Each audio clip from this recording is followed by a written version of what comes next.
El Señor esté con ustedes. Y con tu espíritu. Lectura del Santo Evangelio según San Mateo. Gloria a ti, Señor.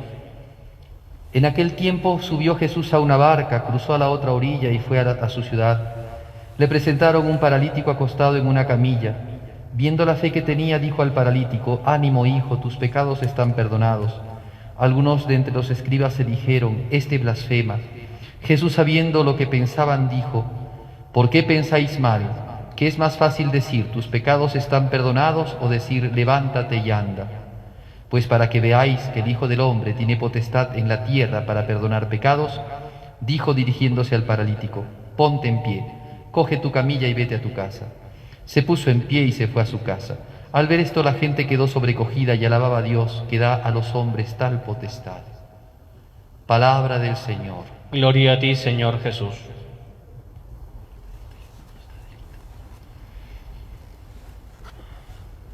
Vamos a empezar a partir de hoy día, y tal vez para muchos es sorpresa, una preparación de 15 días para que los que deseen puedan recibir la imposición del Santo Escapulario. Este mes celebramos a la Virgencita del Carmen. También tenemos, por supuesto, la fiesta de Santo Tomás Apóstol dentro de pocos días, y la de Santiago Apóstol, Santiago el Mayor, tan importante para nuestra vida de evangelización aquí en América. Sin embargo, vamos a dedicar esta primera parte del mes, porque vamos a terminar el día 16 del mes de julio. Vamos a dedicarla a la predicación y a la catequización acerca de lo que es el Santo Escapulario.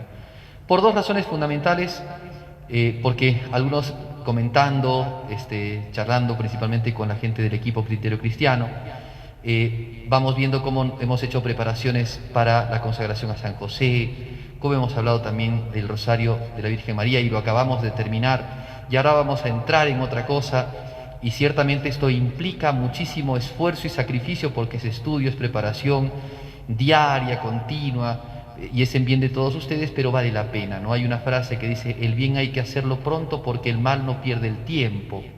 Y entonces es importante hacer una cosa así, más sabiendo que Dios Todopoderoso nos ha dado el tiempo para poder aprovecharlo. Pues aprovechémoslo y recibamos estas catequesis con alegría, para poder nosotros después también recibir con mucha devoción la imposición del escapulario, y si ya lo hemos recibido, para agradecer a Dios el día de la Virgen del Carmen por tanto favor y tanta gracia que nos concede. Primera cosa esta. Segundo, entonces vamos a hablar del Santo Escapulario.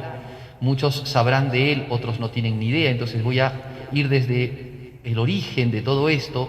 No me voy a meter tampoco tanto al origen, porque son muchísimas cosas las que hay que decir. Sencillamente esta predicación la voy a hacer referente a algo que tal vez algunos ni tengan idea por qué se relaciona con el escapulario, pero ya lo vamos a ir viendo. Hoy día vamos a hablar del profeta Elías.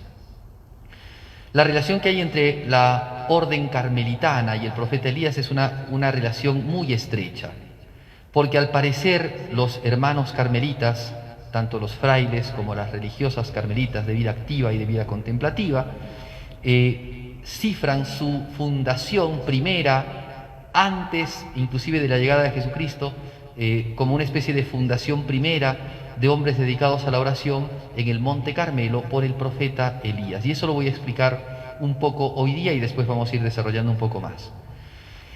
Bien, Elías, gran profeta del Antiguo Testamento, llamado el Tesbita, porque era de Tisbé o Tesbá, no sabemos si pertenecía a Tisbé de Galad o a la otra Tesbá que se encuentra también en Tierra Santa, pero le llamaban el Tesbita. No sabemos su origen exactamente, pero pueden ser de estas dos ciudades.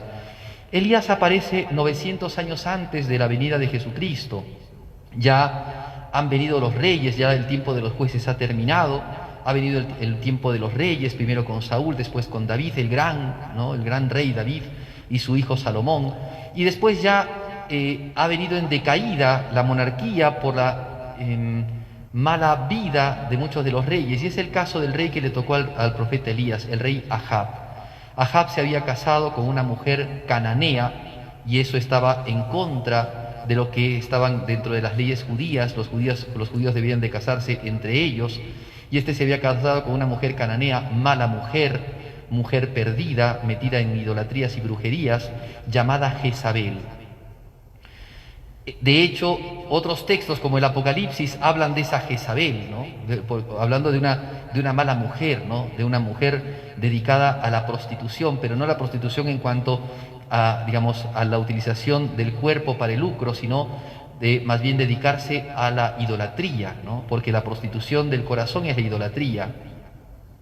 Entonces, Elías aparece en estas circunstancias acusando a Ahab, de su mala vida y de haberse casado con esta mujer y de que esta mujer había llevado, porque tal vez Ahab no tenía el deseo y la intención, pero al final terminó haciéndolo, de llevar al pueblo a la idolatría. Aparecieron los dioses cananeos, Baal, Fegor, como dioses para ser adorados, empiezan a hacer estelas en las montañas, altares para darle culto a Baal, y entonces Dios ve que hay una gran proliferación del mal que es el politeísmo, del mal religioso, que es la indiferencia y la infidelidad a Dios Todopoderoso, que los había sacado de Egipto y que les había dado tantas gracias al pueblo de Israel.